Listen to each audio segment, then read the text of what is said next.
Hello Internet, I'm Jumpin' Jesus and this is something I came up with while on a break at work.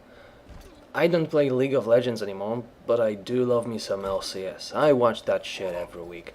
For those of you who don't know, LCS is the pro circuit for League of Legends players. It's an esport, but many refuse to call it a sport, and I decided I needed to chime in. Computer games aren't a real sport, I hear you say. All they do is sit still and press keys, you add, to which I say, for fuck's sake, the voices are back. How much sport does a sport need to contain to be considered a sport? Because the amount of sport in sport has both increased and decreased in the last few decades, which I'll do my best to explain to you. It's not just about watching a dozen 50 to 80 kilogram bespectacled nerds doing amazing stuff with their fingers and inhuman reaction time. There's so much more to it than that. Esport is a very new discipline, one might call it, but remember when football and basketball were new?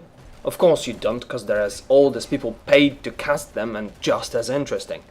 While I can imagine kicking stuff is fun under any circumstances, think how high the people who invented basketball must have been.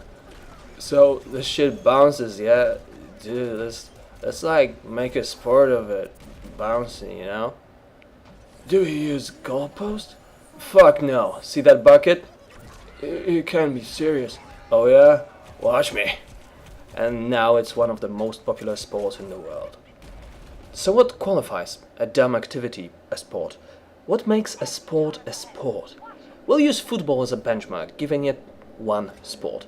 Consequently, basketball will receive a 0.8 sport, hockey a 1.2 sport, and volleyball a 0.4 sport rating. Why so little? All the effort they put in is growing to monstrous heights, and that's about it. It's so easy on your system that even I, with my shitty stamina, could play it for hours, and that says a lot. Now rugby and curling are in their own leagues. Curling gets a 0.1 sport simply because that slidey thing looks heavy enough to be lethal in the right hands, while I feel rugby should receive one sport for each incident resulting in bloodshed. In polo, whatever.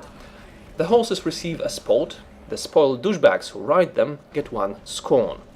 I feel like I should make fun of water polo, but I don't have a clue what it's all about and refuse to do any kind of research on it, all the while being proud of my ignorance on the subject.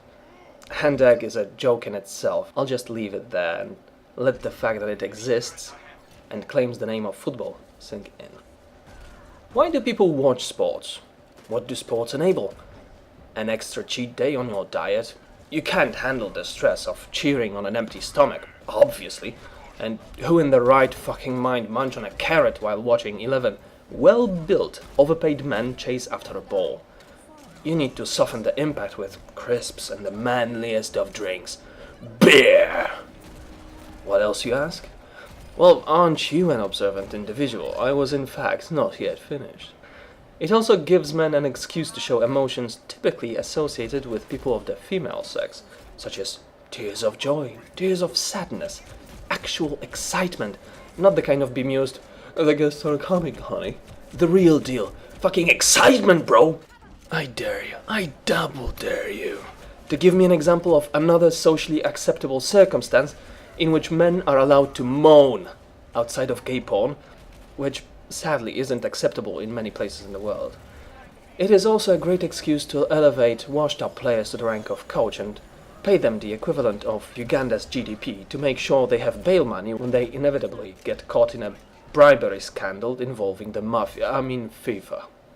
Another thing I wanted to touch on are women playing sports. Before you assume anything, I consider myself a feminist, but I'm also a bit sexist.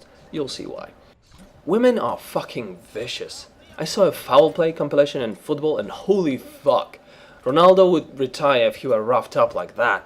I would never say anything offensive to Ronda Rousey. She would fuck me up.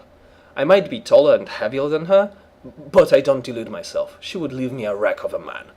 No joke, she's a fucking beast. Only once has my sister had a rifle in her hands and she outshot me without breaking a sweat. It hurt. A lot. But I accepted it and moved on. Now the sexism steps in. 2 weeks ago, I went to see the local female hand-egg team play another semi-amateur team, and it was hard to watch. I was sure I left my sexist jokes phase back in high school, but I was wrong. The level of play left much to be desired, and I did my best not to crack those jokes, but I did, and I enjoyed it. Like forbidden fruit, it lay right in front of me, and God help me, I took a bite, and it was delicious. Do you hate me for it? Let me know in the comments. Thanks for listening, I'll see you next time.